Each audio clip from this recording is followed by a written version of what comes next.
वंदे मातरम आपके साथ मैं हूं निशा। हमारे खास कार्यक्रम चर्चाएं खास में आप सभी का स्वागत है। सुल्तानपुर लूटकांड मामले में यूपी एसटीएफ और पुलिस ने मंगेश यादव के बाद अब एक और 1 लाख के इनामी आरोपी बदमाश अनुज प्रताप सिंह का भी एनकाउंटर कर दिया है। यूपी एसटीएफ और उन्नाव पुलिस की मुठभेड़ अनुज प्रताप सिंह और उसके साथी से उन्नाव में सुबह करीब 4 बजे हुई और इस दौरान दोनों तरफ से गोलियां चली और गोलीबारी में अनुज प्रताप सिंह मारा गया। अनुज प्रताप सिंह ठाकुर समुदाय से संबंध रखता था। आपको बता दें कि दरअसल जब इस लूटकांड में मंगेश यादव का एनकाउंटर किया गया था तो समाजवादी पार्टी ने आरोप लगाया था कि जाति देखकर एनकाउंटर किया जा रहा है। अब जब अनुज प्रताप सिंह को यूपी एसटीएफ ने मार गिराया है तो अनुज प्रताप सिंह के परिवार ने अखिलेश यादव का नाम लेकर बड़ी बात कही है।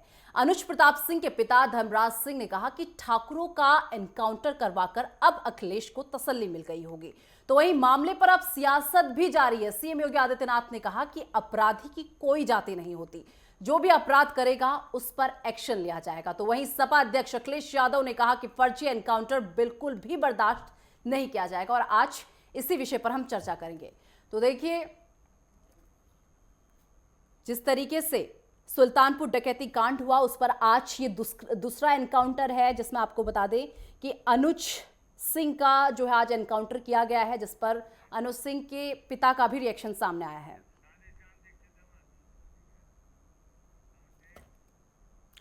और चलिए इस पूरे मुद्दे पर करेंगे चर्चा। उससे पहले कुछ खास मेहमान इस वक्त हमारे साथ जुड़ चुके हैं। सबसे पहले आपका परिचय उनसे करवा देती हूँ। वरिष्ठ पत्रकार राधेश्याम दीक्षित जी इस वक्त हमारे साथ जुड़ चुके हैं। सपा से प्रवक्ता अशोक तिवारी जी अब से कुछ ही देर बाद हमें ज्वाइन करेंगे। बीजेपी से प्रवक्ता ऋचा राजपूत जी अब से कुछ ही देर बाद हमें ज्वाइन करेंगी। राधेश्याम दीक्षित जी, सीधा आपके पास आते हुए, देखिए, बंदूक से निकली गोली ये नहीं देखती वो किस जाति का है, वो सिर्फ अपराधी को देखती है। देखिए, आप क्या मानते हैं कि बयानबाजी प्रेशर क्रिएट करती है, जैसा कि आज अनुज के पिता की तरफ से भी बयान आया? देखिए, ये बहुत स्वाभाविक है कि जितने भी किसी भी सरकार में कोई भी इस तरह की जो वारदातें होती उसमें पुलिस से एक सख्त एक्शन की अपेक्षा जो लोग पीड़ित होते हैं उन्हें होती है। जो पकड़े जाते हैं उनके परिवार प्राथमिक तौर पर एक ही बात की रट लगाते हैं कि वो बेगुनाह है और उसे फंसाया गया है। ये कॉमन बात है जो मानवीय स्तर पर हम हमेशा सुनते आए हैं। लेकिन ये काम पुलिस का होता है कि वो बुनियादी तौर पर जो तफ्तीश के तहत जो तमाम तरह के साक्ष्य मिलते हैं, इनके जो अदर जो एविडेंसेस होते हैं उन सब से कोरिलेशन स्टैब्लिश करते हुए, तकनीक का इस्तेमाल करते हुए उनको इस तरह से स्थापित किया जाए ताकि अदालत में जो ट्रायल होता है उस प्रोसेस में वो ठीक ढंग से प्रस्तुत हो पाए और जो भी दोषी हों वो दूध के दूध और पानी का पानी अलग करते हुए स्पष्ट हो सकें और कोई बेगुनाह फंसने ना पाए। हमारी न्याय प्रक्रिया हर बेगुनाह को बचाने के लिए है, कोई बेगुनाह इसमें शिकार न होने पाए।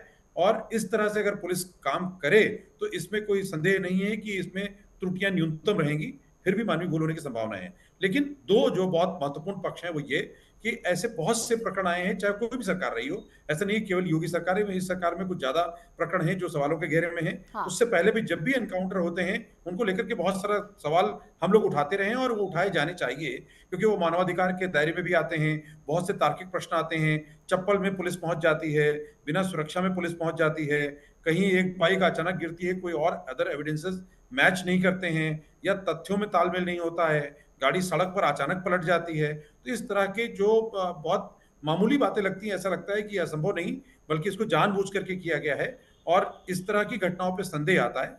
पुलिस को इस तरह के प्रकरणों में और सावधानी बरतनी चाहिए ताकि उसकी निष्पक्षता स्पष्ट हो सके और जनता के बीच में उसकी साख, उसकी जो उसका बल है, उसके बारे में एक राय बने, नकारात्मकता ना आने पाए। दुर्भाग्यपूर्ण है कि एक आरोप प्रत्यारोप लगाने वाले दल भी, उनकी सरकारों में भी ऐसा होता आया है और इस सरकार में कुछ ज्यादा प्रकरण आए हैं क्योंकि सरकार ने इस तरह के वारदातों के जो दोषी या जो इस तरह के आरोपी थे उनको धरपकड़ में जो तेजी दिखाई, उसमें कई बार इस तरह के घटनाएं सामने आई हैं एनकाउंटर के रूप में और ये सरकार सबसे ज्यादा एनकाउंटर करने वाली सरकार के रूप में अपनी पहचान बना चुकी है। तो संदेह उठने स्वाभाविक हैं और उसमें कई जगहों पर लापरवाही नजर भी आती है पुलिस की। चलिए, ठीक है।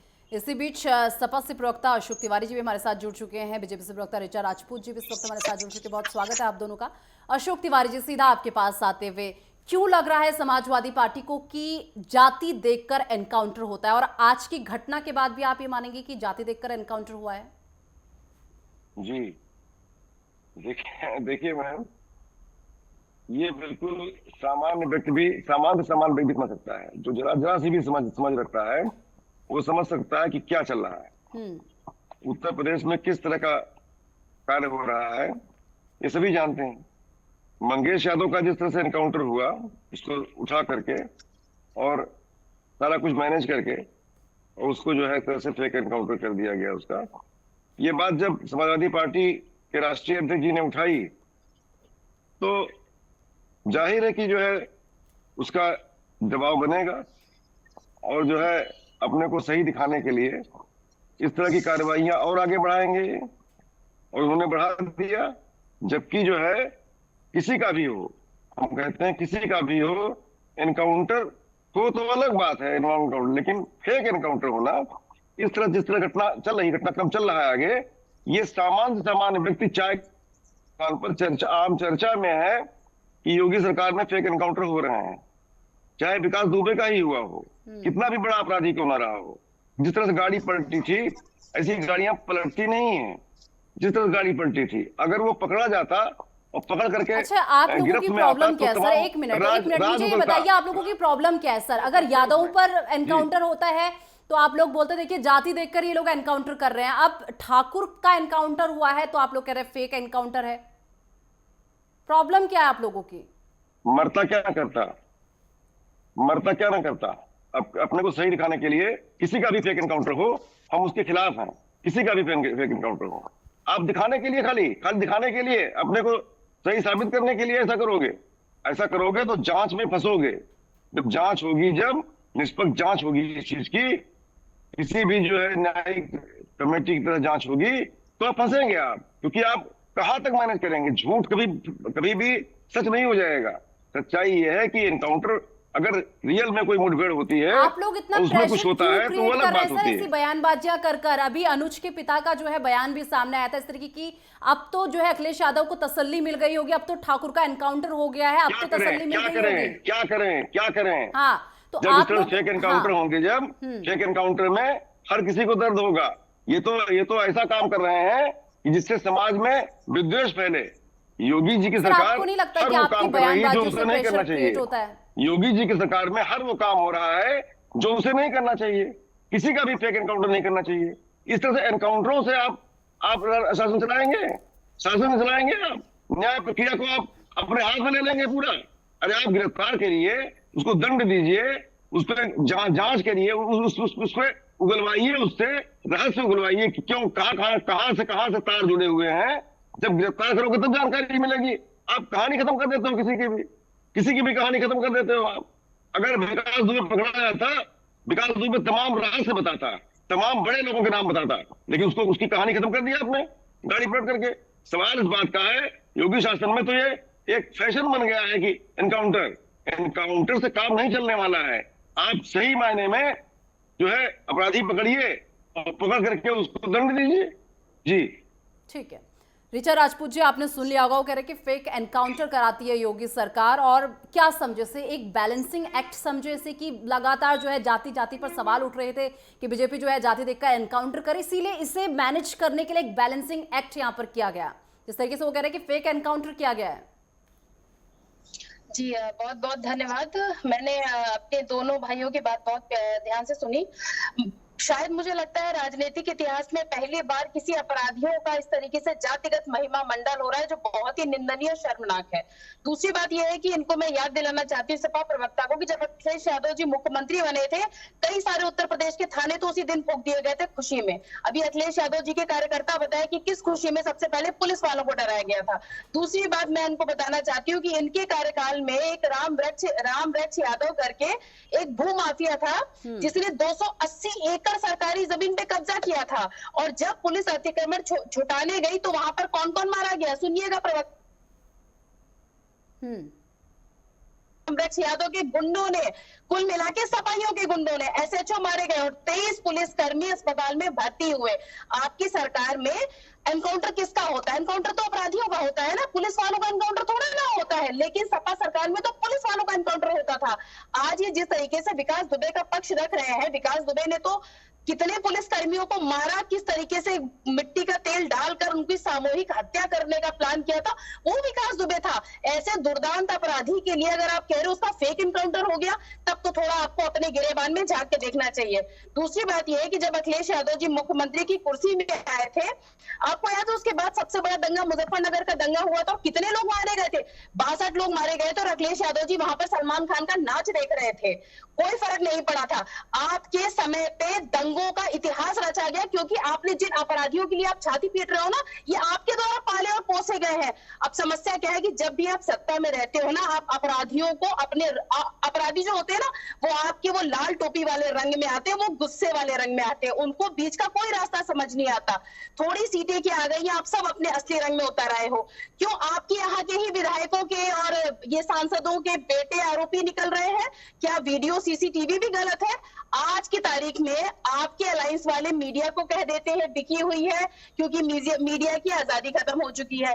दूसरी बात यह है कि ये मीडिया का ही एक उदाहरण दे देते हैं आपको। आपके समय में एक मंत्री थे राम मूर्ति वर्मा जी, उन पर एक आंगनबाड़ी की महिला ने बलात्कार का आरोप लगाया, और वही एकमात्र उसका क्या कहते हैं प्रत्यक्ष वो गवाह थी। उसका जिस मीडिया के पत्रकार ने, जो शाहजहांपुर का था, जगेंद्र ने उसकी कवर किया, उसको जिंदा जलवा दिया था एक पुलिस वाले से। तो समस्या क्या है कि आपके कार्यकाल में एनकाउंटर पुलिस के हुआ करते थे, अपराधी राजा हुआ करते थे, और आज योगी आदित्यनाथ जी की सरकार में अपराधियों के एनकाउंटर हो रहे हैं। क्यों आज के तारीख में एक भी सांप्रदायिक दंगा नहीं हुआ? आपके यहाँ के सांप्रदायिक दंगे गिनाए कि आपके यहाँ एक साल में कितने दंगे होते थे? सुनिएगा, 2012 में 227 दंगे हुए, 2013 में 247 दंगे हुए, 2014 में 242 दंगे हुए, 2015 में 219 दंगे हुए, और 2016 जब तक कि मैंने डिटेल निकलवाई 100 से ऊपर दंगे हो चुके थे। और ये केवल धार्मिक नहीं थे, ये जमीन के थे, जातियों के थे, जो छात्रों ने आंदोलन किए थे, वो सारे दंगे थे। अब समस्या क्या हो चुकी है, अखिलेश यादव जी ने अपनी जाति विशेष को बड़ा मौका दे दिया कि अगर तुम यादव हो, तुम विशेष धर्म से आते हो, तो मैं तुम्हें बचाने के लिए 24 घंटे खड़ा हूं। तो कहीं ना कहीं आप लोग अपराधों को बढ़ावा नहीं दे रहे हैं। अपराधों में कैसी जाति? और आप ये मत सोचिएगा कि आज एक ठाकुर मारा गया है तो इसके लिए आप, और गजब देखिए, आज मैंने कई सारे प्रवक्ताओं की डिबेट देखी, वो लोग कह रहे हैं इसको जानबूझ के मारा गया। मतलब शर्म, लिहाज, हया सब किनारे कर दी है। किसी के घर में हम कह रहे अपराधी भी मरा, उसको भी आप राजनीति का रंग दे रहे हो कि मंगेश यादव मर गया तो इसलिए ठाकुर को मारा गया। क्या बात कर रहे हैं? फिर कल को अगर कोई समुदाय का आदमी मरेगा तो आप कहेंगे देखो मुसलमान मार दिया गया, कल को कोई कुर्मी मरेगा तो कहेंगे बैलेंस कर रहे थे। आप लोग तो हत्या खेल रहे हैं। तो थोड़ी शर्म का परिचय दीजिए। अखिलेश जी तो वैसे भी क्या बोल रहे हैं, कहां बोल रहे हैं, उनका तो कुछ समझ में आ नहीं रहा है। तो वो जो सैफई की एक पर्टिकुलर जाति की राजनीति कर रहे हैं और एक धर्म की राजनीति कर रहे हैं, वहां पर मोहित खान पकड़ा जाएगा तो उसको कुछ नहीं कहा जाएगा, क्योंकि वो उनका विशेष धर्म का है। नवाब यादव पकड़ा जाएगा तो उसे पार्टी से निकाल दिया जाएगा। पहले आप लोग डिसाइड कर लो। डीएनए टेस्ट की मांग करते हो, डीएनए पॉजिटिव आ जाता है तो मुंह में दही जमा लेते हो, कहते हो तो नहीं वो अपराधी नहीं है, वो तो सपाटे हैं। जरा जवाब दीजिए, जरा जवाब दीजिए। वो कह रही है कि तकलीफ क्यों हो रही है? तकलीफ इसलिए हो रही है इन लोगों को क्योंकि इनके टाइम पे तो पुलिस के एनकाउंटर हुआ करते थे, अब अपराधियों के एनकाउंटर हो रहे हैं, इसलिए इन लोगों को तकलीफ हो रही है। अशोक जी, रामरक्ष यादव जी की जो हत्या वहां पर रामरक्ष यादव ने जिन पुलिस कर्मियों को मारा था, मुझे एक बार उसका जस्टिस दे दीजिए कि किस आधार पे एसएचओ को मारा गया था। ठीक है अशोक जी, सवाल किससे है? आपसे सर। जी जी, आपने सुना मेरा सवाल? स्पष्ट रूप से कहना चाहता हूँ जी, मैं स्पष्ट रूप से कहना चाहता हूँ कि जनता सर्वोपरि होती है। देखिए मैम, जनता से बड़ा दुनिया में कोई नहीं होता है। जनता लोकतंत्र में सर्वोपरि होती है, वही निर्णायक भूमिका अदा करती है। और जनता के समझ में सब आ रहा है। जनता के समझ में यह भी आ रहा है कि विकास दुबे का अगर मुंह खुलता तो बड़े से बड़े लोगों का नाम आता, लेकिन उसका मुंह दबा दिया गया, कहानी खत्म हो गई। सवाल इस बात का है कि मंगेश यादव को जिस तरह से घर से उठाया गया और उसकी निर्मम हत्या कर दी गई, एक तरह से उसका काम तमाम कर दिया गया, उसका मंगेश यादव का, उसकी कहानी को आगे बढ़ाने के लिए ये फिर इनकाउंटर किया गया। एनकाउंटर पे एनकाउंटर, अब लगातार एनकाउंटर करोगे, एनकाउंटर से प्रदेश नहीं संभलेगा। एनकाउंटर से इस तरह से जात देख करके एनकाउंटर करोगे अगर, तो विद्वेष फैलेगा इस तरह से। आप फेक एनकाउंटर बंद करिए, आप सही मायने में न्याय के लिए अपराधियों को पकड़िए, जिंदा पकड़िए। और अगर कोई ऐसी घटना होती है कि कोई एनकाउंटर की नौबत आती है तो सही सही एनकाउंटर हो, सही सही मुठभेड़ हो कहीं पर, तो मुठभेड़ सामने आ जाएगी, जनता जान जाएगी कि मुठभेड़ हुई है। और जो फेक एनकाउंटर होता है वो दिखाई देता है, अपने आप चिल्लाता है फेक एनकाउंटर या फेक एनकाउंटर।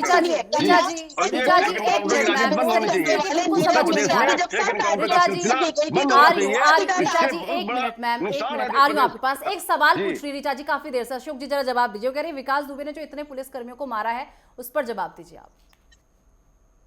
मैं कह तो रहा हूँ विकास दुबे ने मारा, हत्यारा था, अपराधी था, उसको कड़ी से कड़ी सजा मिलनी चाहिए, जिंदा पकड़ना चाहिए था उसको। जिंदा पकड़ लिया था, उसे आत्मसमर्पण कर दिया था, उसकी गाड़ी नहीं कटनी चाहिए थी, उसका फेक एनकाउंटर नहीं होना चाहिए था।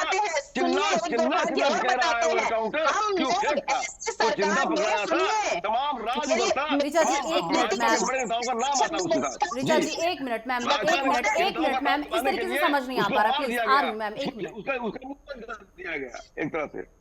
जी ठीक है ऋचा जी। मैं एक चीज और इनसे कहना चाहती हूँ कि बड़ा दुर्भाग्य है हम लोगों की मानसिकता का, ऐसे समाज का जो निर्भया हत्याकांड पे भी आरोपियों के लिए मानव अधिकार की मांग करती है। निठारी कांड जो आजकल चल रहा है उसमें जिस अपराधी को 16 बार फांसी हुई, आप सोचिए उसके लिए मानव अधिकार की मांग करती है। उस परिवार से पूछिए जिसके बच्चों को उठाया गया, उस माँ से पूछिए जिसकी बेटी के संग बलात्कार हुआ, उसे काट के फेंक दिया गया। ऐसे लोगों के लिए मानव अधिकार, आप हम ही समाज है और हम ही लोग इसका फैसला सुनाएंगे। उस माँ से पूछिए जिसकी बच्ची को राहत मिली जब उसका एनकाउंटर हुआ, सुकून तब मिलता है। टीवी पे बैठ के एसी के कमरे में बातें करनी बहुत अच्छी लगती है मानवाधिकार पे, लेकिन जिसका पति एक कांस्टेबल था जिसको एक यादवों के गांव में मार दिया गया, उसकी बीवी से पूछिए जिसने 1 महीने पहले शादी करी थी कि एनकाउंटर क्या होता है। ठीक है राधेश्याम दीक्षित जी, आपने दोनों पक्षों को सुना। ठीक है अशोक जी, अब ठीक है, 1 मिनट, काफी देर से बैठे मेरे साथ, 1 मिनट अशोक जी। बहुत दुर्दांत है अपराधी। चलिए ठीक है पूरी पुलिस प्रशासन के एक मिनट सर, कैसी बातें करते हैं आप नहीं मार सकते हैं, आप फेक एनकाउंटर नहीं कर सकते हैं, किसी कीमत पर नहीं कर सकते हैं। गोली चलाएंगे। अरे आप बताइए, आप बताइए लॉजिकल है, चीज पॉसिबल है। अशोक तिवारी जी, अशोक तिवारी जी, अपराधी कोई गेंद लेके तो पुलिस वालों के सामने आएगा नहीं। अशोक जी बताइए, अपराधी गिल्ली डंडा लेके तो पुलिस वालों के सामने आएगा नहीं, बंदूक लेके ही आएगा ना। चलिए ठीक है चलिए ऋचा जी, अशोक जी 1 मिनट सर, 1 मिनट और गेस्ट मेरे साथ है प्लीज सर, प्लीज मैम बोलिए। अपराधी गिल्ली डंडा लेके आएगा क्या? एक मिनट ऋचा जी 1 मिनट। वरिष्ठ पत्रकार भी काफी देर से मेरे साथ बने हुए हैं। राधेश्याम दीक्षित जी, आपने दोनों पक्षों को सुना, जरा रिएक्शन दीजिएगा इस पर भी। और नेताओं को जिस तरीके से एनकाउंटर होते हैं, क्या बयानबाजी करना जरूरी है इस तरीके की? देखिए बयानबाजी से तो बचना चाहिए और ये बहुत दुर्भाग्यपूर्ण है। कम से कम समाजवादी पार्टी को इस पर जरूर चिंता करनी चाहिए, क्योंकि अब तक भी उनके पास सबसे ज्यादा आपराधिक छवि वाले या उनके जो बैकग्राउंड वाले रिकॉर्ड वाले लोग हैं वो हैं। पहली मेरी जो बहुत महत्वपूर्ण बात यह है कि कम से कम पुलिस की जांच के बाद अगर आपके पास कोई आपत्ति है तो मुझे लगता है कि जो ऑफिशियल फोरम्स हैं, चाहे वो मानवाधिकार आयोग हो, चाहे आप पुलिस के उच्चाधिकारी हो या फिर गृह विभाग हो या उससे भी ऊपर, तथ्यों के साथ जाएं। सार्वजनिक बयानबाजी से जरूर बचना चाहिए और ये कहीं ना कहीं जनता के बीच में नकारात्मकता का आधार बनाती है और ये बहुत दुर्भाग्यपूर्ण है और मुझे लगता है कि इसे रुकना चाहिए। और मैं ये देखने में आ रहा है कि समाजवादी पार्टी की तरफ से या खास करके जो इस समय गैर बीजेपी दल हैं, जो सत्ताधारी दल के गठबंधन से इतर यानी एनडीए से इतर इंडी गठबंधन के लोग हैं, उनकी तरफ से ये एग्रेसिव अप्रोच आया है कि कुछ भी होगा उस पर उनको एक नकारात्मक अवधारणा क्रिएट करनी है। ये ठीक नहीं है। हाँ, जो तर्क हैं आपने उठाए, लेकिन जिस तरह से लगातार बयानबाजी हो रही है उससे ये लगता है कि ये एक एजेंडा है और ये चुनाव के दौरान या चुनाव के से पहले इसमें माइलेज लेने का और एक कहीं ना कहीं जाति और धर्म के आधार पर खेलने की बात है। आप एनकाउंटर के किसी तत्व पर मुद्दा उठाएं या उस पर सवाल उठाएं, वो बात समझ में आती है, लेकिन जाति के आधार पर बात करना ये उचित बिल्कुल नहीं है। जब तक कि सारे तथ्य सामने ना आए, कोर्ट के ट्रायल की रिपोर्ट सामने ना आए, आप पार्टी भी बन सकते हैं, कोर्ट में अपने तथ्य रख सकते हैं। अगर आपके पास ऐसा कुछ है, आप सपोर्ट दे सकते हैं उन फैमिलीज को जो आपको लगता है कि पीड़ित हैं। और ऐसा देखने में आया है, अगर आप देखें तो बंगाल के केस में कपिल सिब्बल पैरवी करते हुए दिख रहे हैं, ऐसे और भी तमाम उसमें जो लॉयर्स हैं वो सपोर्ट कर रहे हैं। तो आप दे सकते हैं क्योंकि ये विधिक सपोर्ट की बात है, लेकिन सार्वजनिक तौर पर ये बयानबाजी जरूर जनता के बीच में पुलिस के बारे में एक नकारात्मक छवि क्रिएट करती है और इससे क्राइम नहीं रुकता। अगर ऐसा हुआ होता, जो कि अभी समाजवादी पार्टी के प्रवक्ता कर रहे हैं, तो मुलायम सिंह के जमाने में तो 499 एनकाउंटर हुए थे, तो क्या वो सब फेक थे? ऐसा नहीं कह सकते। एनकाउंटर की अलग परिस्थितियां होती हैं, ठीक है, जहां आपत्तियां हैं वहां उठाई जानी चाहिए, और सबसे ज्यादा तो हम तमाम पत्रकार साथी तथ्य के साथ, बुनियादी मुद्दों के साथ उसको उठाते भी हैं, और उसमें कई बार पुलिस की किरकिरी भी होती है, और कई ट्रायल्स में अदालतों ने फटकार भी लगाई है, और आपके समय में भी फटकार लगाई है, और इस समय में भी फटकार लगाई है, जहां पर तत्व या तथ्य सही नहीं मिलते हैं। तो ये जरूर ध्यान रखने की बात है। मुझे लगता है संवैधानिक जिम्मेदारी है, जनता के प्रति जवाबदेही है, और सिस्टम को ठीक करने में दोनों पक्षों की भागीदारी होती है। ठीक है ऋचा जी, देखिए समाजवादी पार्टी कह रही है कि आप अनुज सिंह को पकड़ सकते थे, उससे पूछताछ कर सकते थे, उससे उगलवा सकते थे और वो बड़े खुलासे कर सकता था।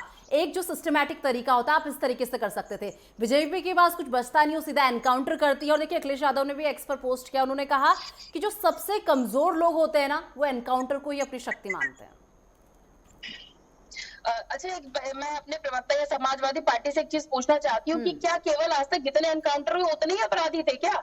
इससे ज्यादा अपराधी नहीं पकड़े गए? मुझे तो लगता है कि जेल खाली तो नहीं हुई होंगी। तो आप जो एनकाउंटर हुए, मतलब अगर पुलिस किसी पे घटना, मतलब कोई मुठभेड़ हो, तो पुलिस पहले ये बोले कि नहीं पुलिस वाले मर जाए लेकिन अपराधी जिंदा बचना चाहिए। आपका मुझे लगता है डायरेक्टली कहना तो ये होगा। दूसरी बात ये है कि जो आप कह रहे हैं ना पुलिस वालों पे टिप्पणी, आप ये पूरी खाकी पे सवाल उठा रहे हैं। ये खाकी का मनोबल तोड़ने वाला बयान है।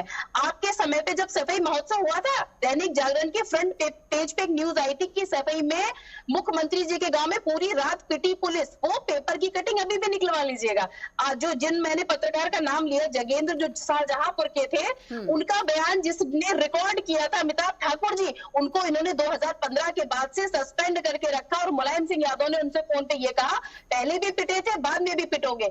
ये आपने पुलिस की स्थिति करके रखी थी अपने कार्यकाल में। अतीक के कुत्ते से तो आप हाथ मिलाते हैं, उस पर कोई आपसे कुछ कहता नहीं है। और आज की तारीख में जब पुलिस मजबूती से काम कर रही है, अपराधों की संख्या घटी है, महिलाओं की सुरक्षा बढ़ी है, तो आपको समस्या हो रही क्योंकि आपकी अपराधी गतिविधि नहीं कर पा रहे हैं। तो मुझे लगता है सबसे पहले आपको अपने सफाई गुंडों को कंट्रोल में रखना चाहिए, जो लाल टोपी और काले कारनामे जो हर दिन नए नए दिखाई दे रहे हैं। और आपके कार्यकाल में भी सबसे ज्यादा आपराधिक घटनाएं आपके ही क्षेत्रों में, जो आपके सपा के सांसद विधायक थे तब आपके समय की घटनाएं थी, चाहे राममूर्ति वर्मा जी हो, चाहे गायत्री प्रजापति हो, चाहे अतीक हो, चाहे मुख्तार हो, जो AK-47 लेकर जीप में मऊ के दंगे में बंदूक लहरा रहे थे।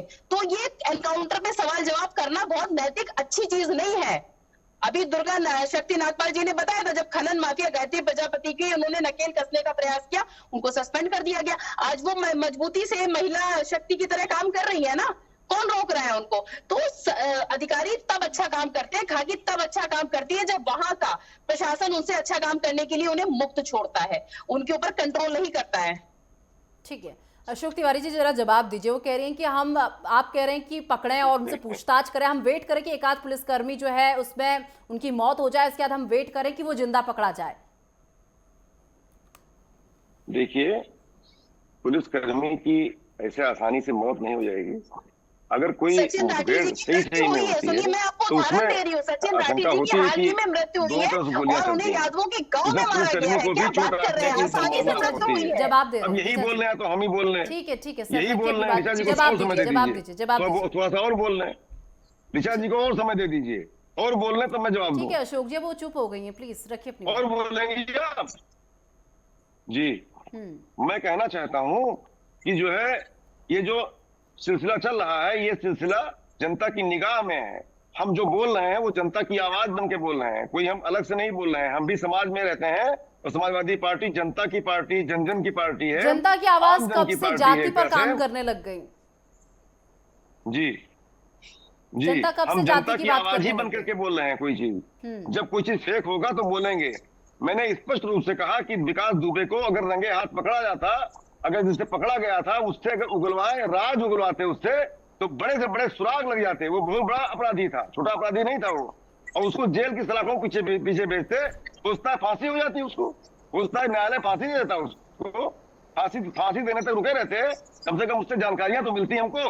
बड़े से बड़े सफेद पोशों के राज दफन हो गए।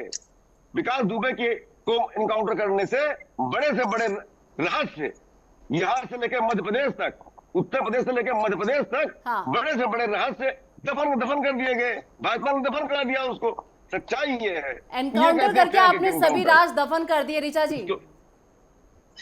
जितना मुझे इसको कैसे जानकारी है है, एनकाउंटर? शायद मेरी समझ कम शुद्ध हो रूप कि से एनकाउंटर की एनकाउंटर। पूरी एक रिपोर्ट तैयार होती है कि उस अपराधी समय पकड़ा सामने वाला जाना अपराधी क्या ज्यादा कर बड़ी रहा काबिलियत था, होती है पुलिस की। वो अपराधी को पुलिस जिंदा से पकड़ना भाग रहा बड़ी था, बड़ी अचीवमेंट होती बंदूक है। लेके भाग अपराधी रहा को था। मार मुझे देना लगता है प्रॉपर और एक गलत रिपोर्ट तरीके से बनाई मार देना, जाती है और मतलब उसके किसी के बाद उस कहने पे मार प्रतिक्रिया देना में क्या और करना उसकी चाहिए अलग पुलिस दबा वाले देना, अपनी रिपोर्ट ये देते बहुत बड़ा हैं। अपराध लेकिन है। मेरे भाई का कहना जी। क्या है कि विकास दुबे को बचाना चाहिए था, चाहे उसके लिए आप 10-1 पुलिस कर्मियों की हत्या हो जाने बिल्कुल। देते। मुझे उनकी बचाने बातों का- से ये लगा। अच्छा, आप हामी भर रहे हैं आराम अशोक गाड़ी जी, गाड़ी हामी पलटी भरी गई, जा रही है आपकी गाड़ी तरफ से, पलटी गई। बिल्कुल। दुनिया जानती गाड़ी मतलब पलटी आप गई। वेट कर रहे हैं एक आध पुलिसकर्मी की मौत हो जाए, भले ही। विकास दुबे बचना चाहिए, अशोक मंगेश जी। यादव बचना चाहिए, लेकिन गलती से भी और पुलिस वालों को कम से कम खाकी का तो सम्मान कीजिए अशोक जी।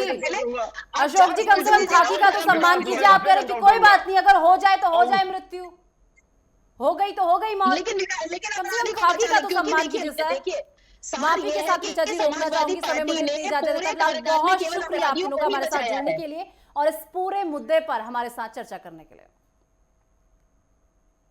और चलिए, मेरे साथ इस खास कार्यक्रम में बस इतना ही। देश दुनिया की तमाम बड़ी खबरों के लिए देखते रहिए नेटवर्क 10। जय हिंद।